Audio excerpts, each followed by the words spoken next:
the Sasquatch, the American ape, Bigfoot. Like the Loch Ness Monster, like rumors of real-life vampires, and like reported alien abductions, legends, stories, sightings, and even videos of the creature have emerged. But is any of it true? I'm Rebecca Felgate, and today on Life's Biggest Questions, we are asking, is the Bigfoot real? A hairy, heavy, large bipedal creature is how many describe Bigfoot. But let's start with whether there is any evidence to suggest that any such creature actually lives or has ever even lived in North America. Often called the North American Great Ape, Bigfoot would be one of a kind, as there are no other apes in America. In fact, so far, there has been no evidence to suggest that an ape-like creature has ever existed in the Americas. Something vaguely matching Bigfoot's description did used to exist in Asia, called the Gigantopithecus, although Asia is pretty far from the hotspots of Bigfoot sightings. Or is it? There have been some suggestions that Asia and North America were once connected by icy plains called the Bering Land Bridge, and that some animals made it across. That being said, Bigfoot sightings have been reported across all parts of the United States, and it seems unlikely, with the lack of any fossil evidence whatsoever, that this creature could have populated or traveled to every corner of the country. The Gigantopithecus is an extinct primate, and while it does have some pretty similar attributes to the descriptions of Bigfoot, at the same time, it is more likely to have been a quadruped rather than a biped, which is always how Bigfoot is reported. Some say that the reports of a large black being are more likely to be sightings of black bears standing on their 2 feet. Others suggest that Bigfoot could be some kind of surviving Neanderthal. In 2015, huge teeth marks in some elk ribs were discovered in the Cascade Mountain range. These bite marks were consistent with Neanderthal-sized teeth, with bears and other wild animals ruled out. Of course, this deepens the mystery, as no skeletal remains of younger than hundreds of thousands of year-old humans have been found to support this theory. Without a skeleton of a Bigfoot anywhere to be found, how can we believe it to be real? Should our lack of evidence discourage us from believing thousands of oral reports, sightings, pictures, and even videos? Legends of a Bigfoot-style creature have been discussed in Native American folklore for centuries, but of course, that is possibly just it. Folklore. Some stories even give Bigfoot superpowers, such as the ability to turn invisible. Legends of wood and mountains are entertaining, but shouldn't be considered alongside scientific fact, or even as evidence whatsoever. So where is the evidence that has millions of people believing in Bigfoot? It is supposedly in images and recordings that have been made of sightings and encounters. Some of the more credible include the 1970s Sierra sounds, which were recordings made in California's Sierra Nevada mountains in collaboration with a newspaper journalist from Sacramento. The recordings documented strange and unidentifiable sounds that many think is evidence of a primitive language.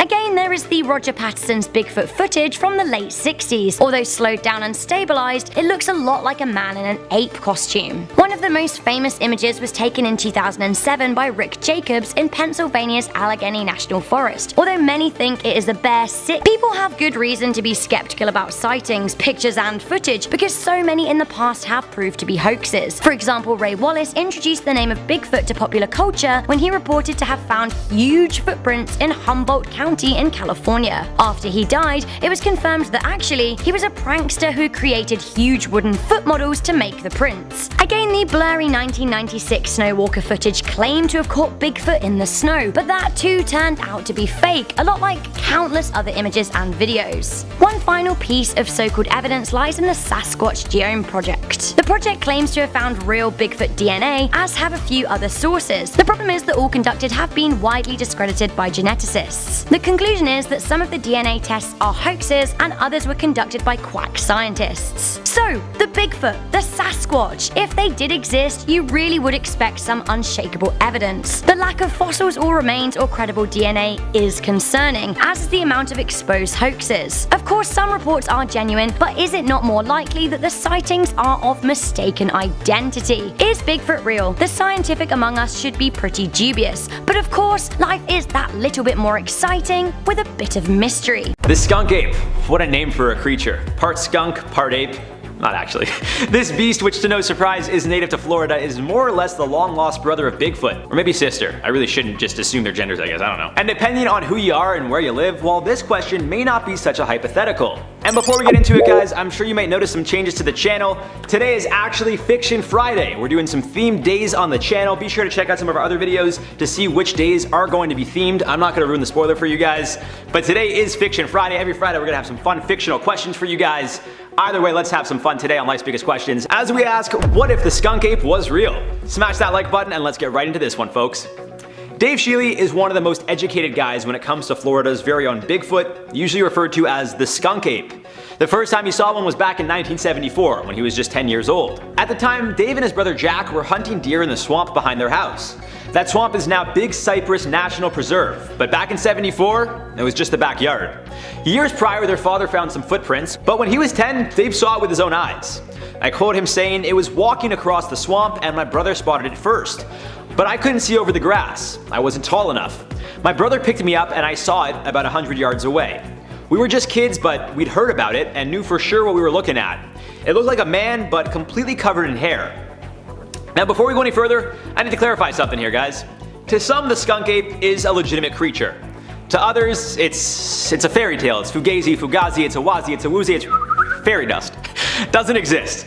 I'll really leave it up to you guys as to whether or not you want to believe it's real, but there is video footage. Now whether or not you want to believe that this is the real deal is up to you. As they say, seeing is believing, yet still, many were quick to dismiss this skunk ape sighting, with most under the impression that Sheely was trying to make headlines. In other words, a lot of people dismissed the video as being proof of anything, as it's quite possible that the skunk ape we see is a man in a gorilla suit running through a field in Florida. This video itself is from the year 2000, as you could see, so naturally the footage is much more grainy than, say, if Dave filmed it on an iPhone 20 years later. And I'm not even trying to take shots at Dave or his beliefs, more so stating what other people have said / feel over the years.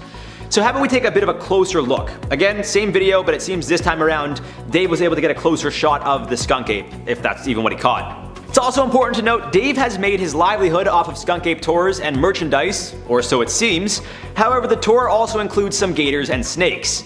Truthfully, it's not so much a skunk ape tour as it would be at like an animal zoo or tourist attraction, and odds are you won't see a skunk ape, but you will definitely see a ton of other wildlife. He also sells some skunk ape merchandise, and he has like the skunk ape headquarters, so I don't know. It seems the story of the skunk ape dates back to the Seminole myth, which spoke of a foul-smelling, incredibly strong creature referred to as Etsi-Kapkaki. The name given to the beast by the Seminole tribe roughly translates to cannibal giant, and it seems the story would continue on mainly across Florida, with the first big sighting happening in 1818. A man-sized monkey-looking thing was apparently raiding food stores and going after fishermen. Over the years, there have been hundreds of sightings reported to the state of Florida across many counties. In 1977, after a handful of alleged sightings, the state tried passing a law not to harass or attack what was referred to as humanoid animals, but to no surprise the bill didn't pass. There's much more to it, and I can't really say it because of YouTube, but aside from harming them, it was like you couldn't force yourself upon them. I don't know, guys, it's Florida. People do weird stuff down there. Skeptics of the beast. You get what I'm saying? Like the law literally said you cannot, like literally said that was the word. That's why I can't say that. But I'm like, I don't even know why that would be a law that they have to pass. Like why? Why do they have to make that a law? Skeptics of the beast have attributed black bear sightings or other wild animals as the reasoning people think they've seen the skunk ape. And then of course you just have the people who simply do it in hopes of making money or getting some fame, aka pulling the wool right over our eyes. A big old hoax, folks. And just to clarify, the United States National Park Service considers the skunk ape to be a hoax, so much like Bigfoot, although it's not officially recognized as being real, many people still believe. Ultimately, I'll leave the beliefs up to you guys. I'm now going to focus on what life would be like if it was real, or even if it is real, what us officially discovering and recognizing the skunk ape as a real creature, not just a myth, would mean. For starters, we definitely want to understand it. Is it a breed of ape? Is it a potential Neanderthal? What if this creature or beast is legitimately a part of human evolution? What if it's one of the remaining last ones left on Earth that somehow managed to survive off the land all these years? We have no idea how long those before us lived. And I'm not talking like 100 years ago, I'm talking like tens of thousands of years ago. Of course, we have assumptions and what we think. You know, we can make hypotheses and estimated guesses based on the evidence we have, but there's no way of knowing for sure. Is it a far-fetched idea? Of course. But there are also people who believe this is real, and a guy's made a living selling the idea that it's real. So there's that. I'm sorry, Dave, hopefully you don't see this video. I'm not even trying to be insulting. I personally just need to really see it to believe it, but I do respect everyone's beliefs, even if I make jokes at their expense. And I do want to clarify, I don't know if Dave actually makes his money, like his livelihood selling the tours. That's just me making assumptions and jokes. So do not take me 100% seriously saying that. Getting back to studying the thing that we may have potentially evolved from, I mean, it makes sense as to why I always literally smell like shit. I'm kidding. Regardless, if it was determined this thing was part human or not, we'd want to understand and study it. But that doesn't necessarily mean we'd capture it. We'd want to understand and study it in its natural habitat to fully understand the beast more. That being said, I'm sure at some point we'd want to capture it, and like most animals in their natural habitat, if we come rolling along, they'd likely feel threatened. So unfortunately, I feel if this was real, and we're trying to study it for scientific reasons, ultimately, we'd end up killing it for our own safety. Does that mean it's warranted? Definitely not. We'd be intruding into this thing's home, and assuming it got aggressive as a way to defend its own home, we'd feel the only way to protect ourselves would be to kill it. Morally, it's pretty disgusting, but on the flip side, better him than me. But under the impression that it is real, well, as we could see, our lives haven't changed much. That being said, I live in Toronto, and haven't been to Florida since I was a child. But even those that live in Florida likely wouldn't need to fear the skunk ape, as I don't think it would necessarily want to interact with humans, or necessarily leave what it knows, which is the swamp. But humans being curious, well, we'd want to interact with it, and, well, you know how that would go. So all in all, if the skunk ape was real, or who knows, maybe it is, one thing is certain, we'd want to learn more about it. I think without a doubt a movie would be made about it almost immediately, and there would be tons of shows where people try to find or hunt the skunk ape now. Dave would certainly be a happy camper, as he would be right all along, even when the majority of the world, or just the state of Florida, dismissed his claims. That being said, he doesn't really care much to make people believe. Given that the only real evidence, aside from maybe his video, is just eyewitness reports, well, it makes things very uncredible, unfortunately. However, Dave argues that in the swamp, things decompose very quickly. And on top of this, the land in which the skunk ape is believed to inhabit is about 2.2 million acres. And given that it's protected land, well, people don't really roam around it too much. So it is possible that these things are just spotted occasionally, especially considering that it may live among a massive land, and people barely go there in the first place. Dave explained, I quote, "I know what I've seen. For someone who hasn't come here and put in the time to say otherwise, doesn't really matter to me." Now let me know if you guys believe in the story of the skunk ape down below. I will say if this thing was proven to be real, well, the hunt for the yeti, sasquatch, Bigfoot, abominable snowman, and so on would likely have a significant increase of support. And I know those creatures, or beasts, some are the same if not all, their names are very interchangeable, but it seems depending where said beast is located determines which one it is.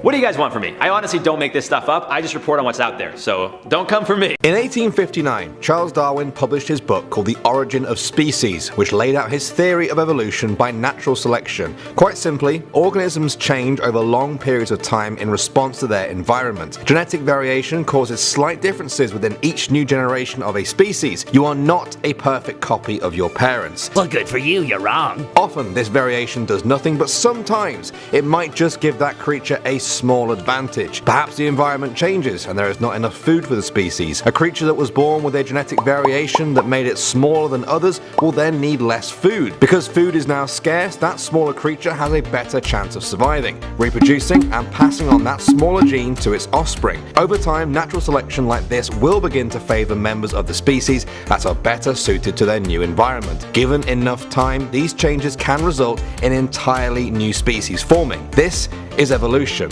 Every generation is classed as the same species as its parents, but over the course of millions of years, these tiny, gradual changes do add up in a very big way. This process affects every living thing on the planet, including humans.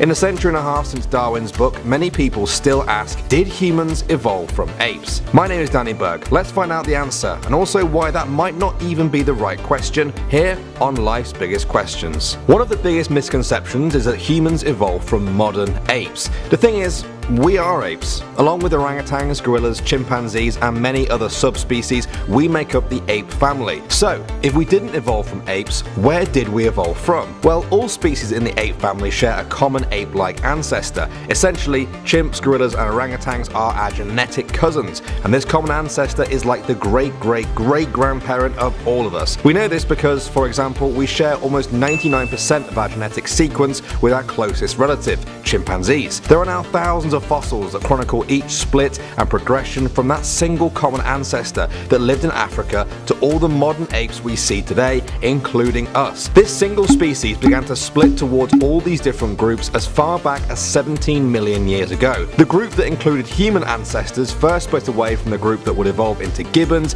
then they split away from orangutan ancestors, then gorillas ancestors, and then finally, about 7 million years ago, a very important split happened. One group became the ancestors of modern-day chimpanzees and bonobos, and the other started doing something very human-like. They started walking on two legs. This trait is known as being bipedal, making this branch a lot more human-like. So, why did this happen? Well, if you remember at the start of the video, we talked about how evolution is stimulated by environmental change. And for this distant ancestor of ours living in Africa all those millions of years ago, their environment certainly did change. They lived in the trees of dense rainforests that were rapidly disappearing due to natural climate change as the planet got cooler and drier. Out on the new African savanna, with no trees to climb for protection, our ancestors needed to run from predators. There's also some evidence to suggest that if you're not swinging between trees, walking on two legs uses less energy than knuckle walking on four, another advantage for our ancestors. It's hotly debated among anthropologists about when exactly the first true upright walker lived, but the one that everyone can agree on is that a species known as Australopithecus regularly walked upright about 4 million years ago. But other than walking upright, Australopithecus still weren't very human-like.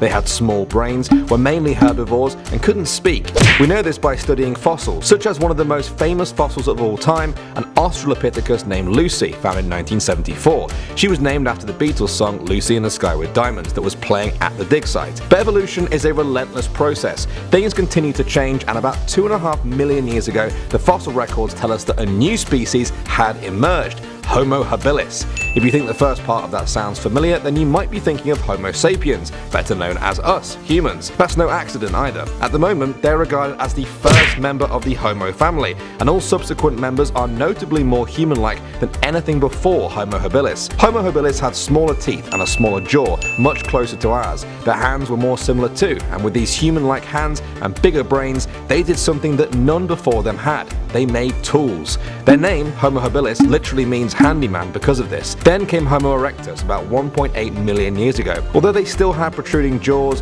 thick brows, and no chin, they were even closer to us humans with their larger brains and skeletons that were now perfect for full-time bipedal walking. And walk they did, as Homo erectus is widely regarded as the first to boldly go where none had gone before and leave Africa. They crossed out into Southeast and East Asia, reaching India and China too, possibly following their hunting prey with their new improved tools and weapons. Homo erectus is also thought to have started intentionally using fire for the first time, for warmth, protection, and most importantly, to cook their food. Cooking food releases far more calories in that food, and with all these spare calories, over time, this led to a growth in brain size. Over the next million years, these humanoids began to split into smaller distinct groups, such as Homo heidelbergensis, who were thought to be the first species to bury their dead, and also use very primitive language. They were very successful, and their advanced hunting tools and more complex social interactions helped them spread into Europe, where they gradually evolved into Neanderthals, and into Asia, where they became Denisovans.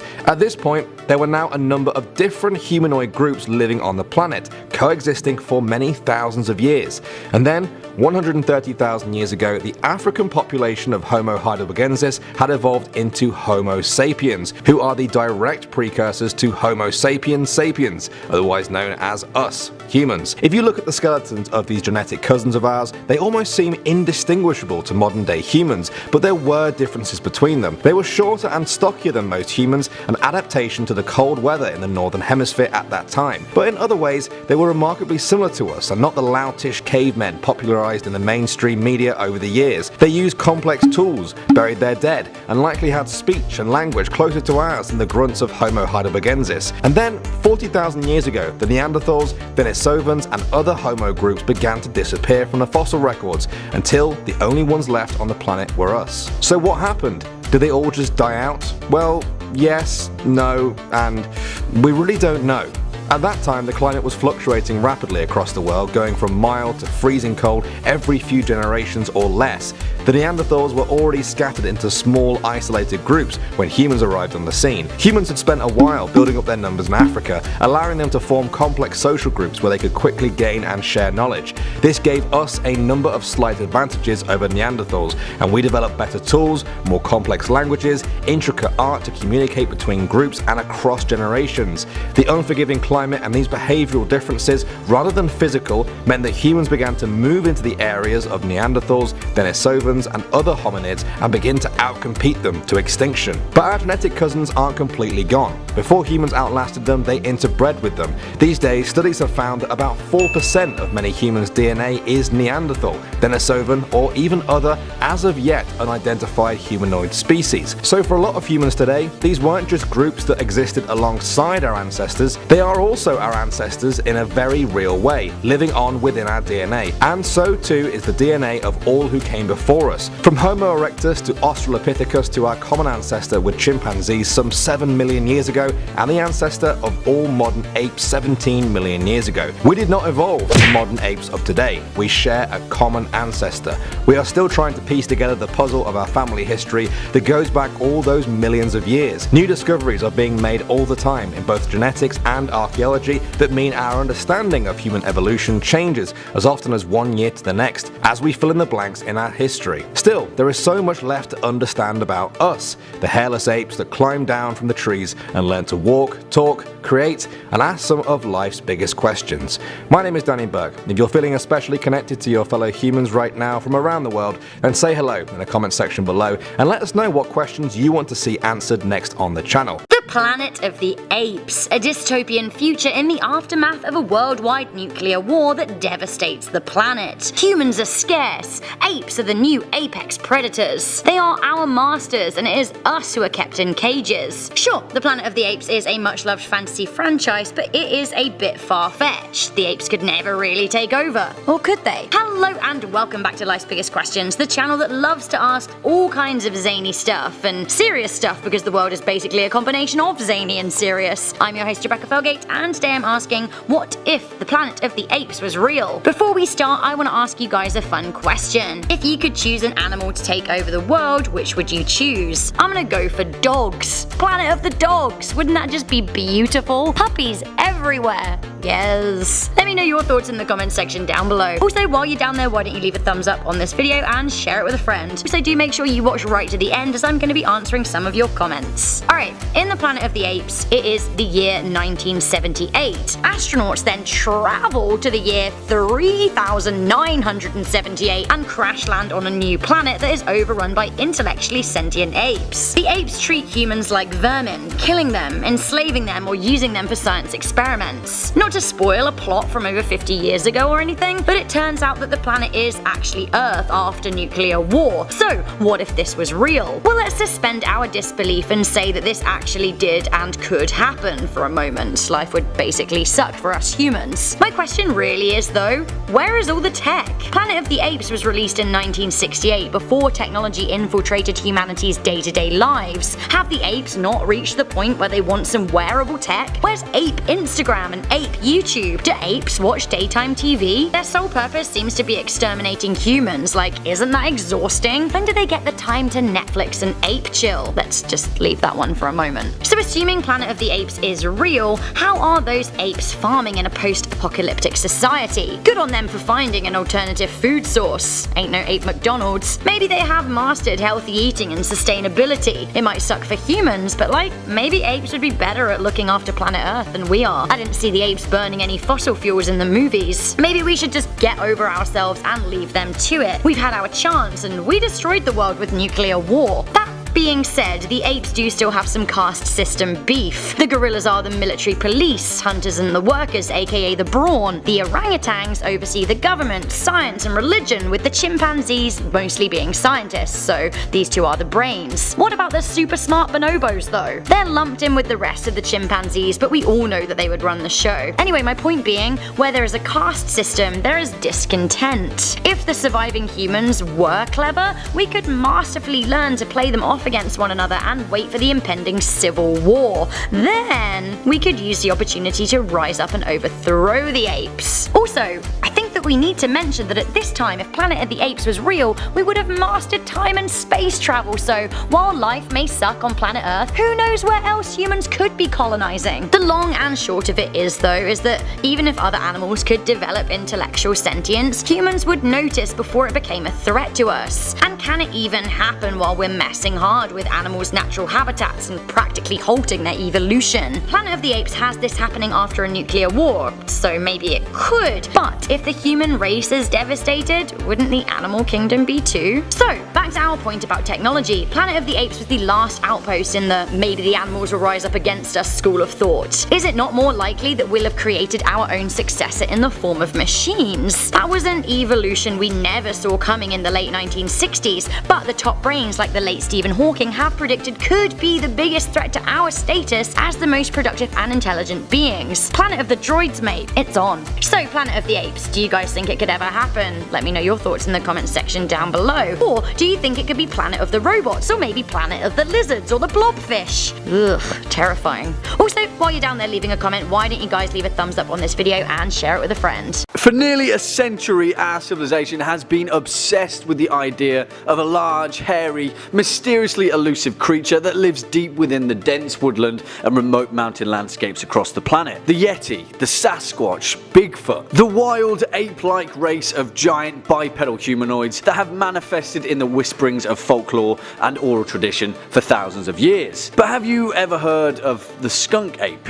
No? Well, I wouldn't besmirch you if you hadn't, but as fate would have it, the peculiar place known only as Florida has their own yeti mascot, and generations of Floridians are absolutely convinced that the skunk ape is a very real creature out in the Everglades and unforgiving forests of the Sunshine State. But what if all of those people were actually onto something? Well, let's find out.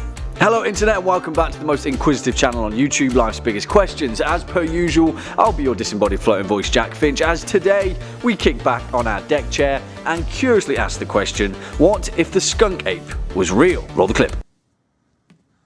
It's gone. It's okay. There's nothing out here.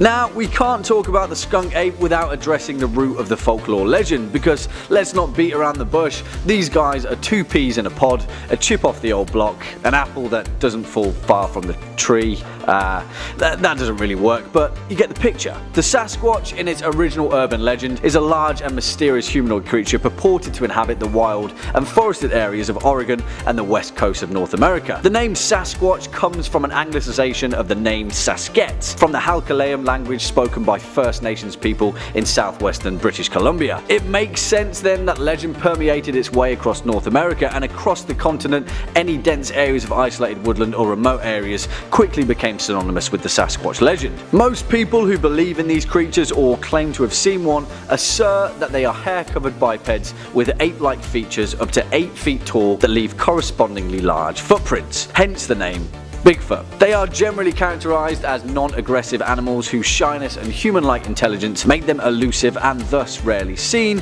though some wilderness travelers claim to have smelled their stench or heard their screams and whistles. That stench is pretty important because enter the skunk ape, also known as the swamp cabbage man, stink ape, swamp ape, Miaka ape, Florida Bigfoot, or my personal favorite, the swamp squatch, which is the closest to Samsquatch, and no, it's not Sam Losco. Reports of the skunk ape were particularly common in the 1960s and 1970s, and it reached a critical mass in 1974, where sightings of a large, foul-smelling, hairy, ape-like creature which ran upright on 2 legs were reported en masse in suburban neighborhoods of Dade County. In actual fact though, it was down to the skeptical investigator Joe Nickell, the man responsible for debunking numerous paranormal cases across North America, who reported that the numerous sightings of the skunk ape were actually misinterpreted sightings of the black bear, and determined that it was likely that the other sightings were misidentifications of the same wildlife. But what if old Joe Nickel didn't know his black bear from his elbow? What if our man was merely an expert of not seeing the forest for the trees, and by burying his head in the sand,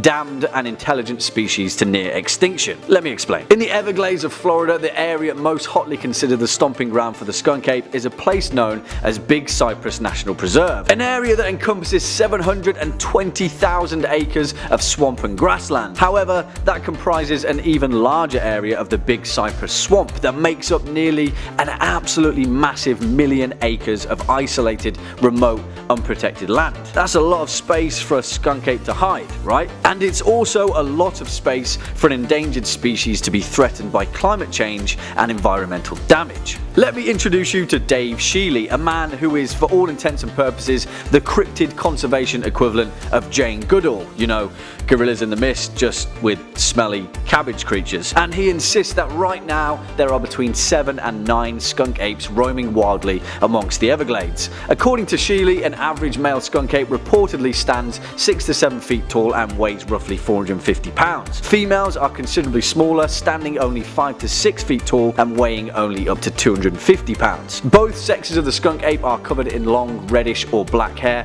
similar to that of an orangutan or gorilla, and stand upright on 2 legs. According to him, Dave Shealy has seen a skunk ape on 3 separate occasions, and to him, the evidence is startling.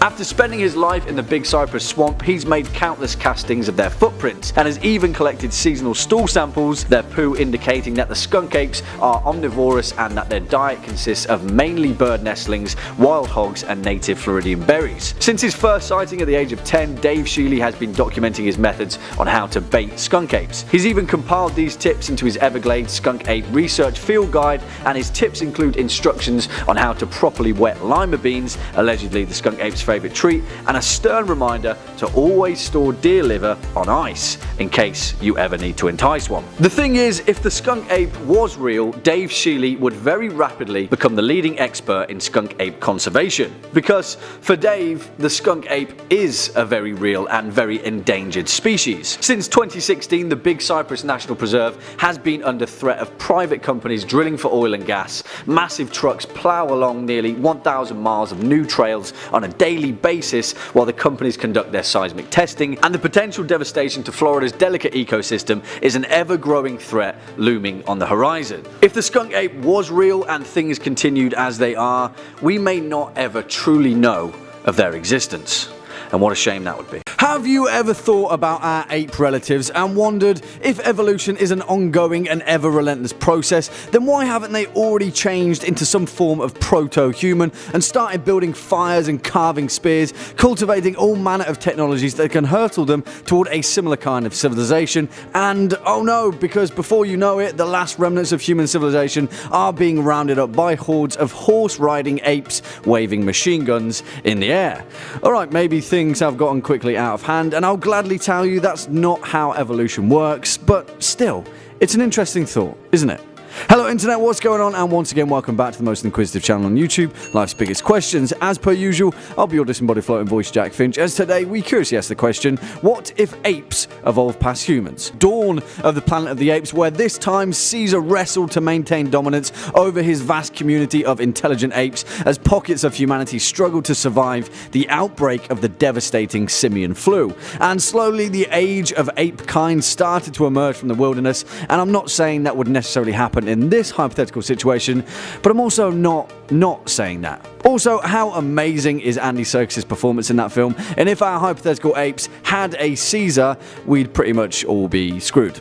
But before we dive into this question, we first have to address the elephant in the room and pick apart the actual evolutionary sequence of events that explains away exactly why apes haven't already evolved past humans. And whilst it may seem like an obvious one, hey, we might learn something new in the process. The fact of the matter remains, we are apes. You, me, your parents, your best friend from high school, the weatherman, every single human being on this planet is a direct descendant of a shared common species that lived about 14 million years ago. And together, in our fun little branch of the genetic tree, we share that distant cousin with Neanderthals, Australopithecus, Homo florensis, orangutans, gorillas, bonobos, and chimpanzees. We are all apes, and together we make up the taxonomic family hominids, also known as the the great apes. We, however, obviously changed quite a lot on our evolutionary journey, and so humans, although we are still considered hominid, we are also in fact the only hominin species with an N currently alive on our fair planet called Earth, given the fact that all of the others died out to make way for modern humans. And if you think that's confusing, take it up with the anthropologists, please.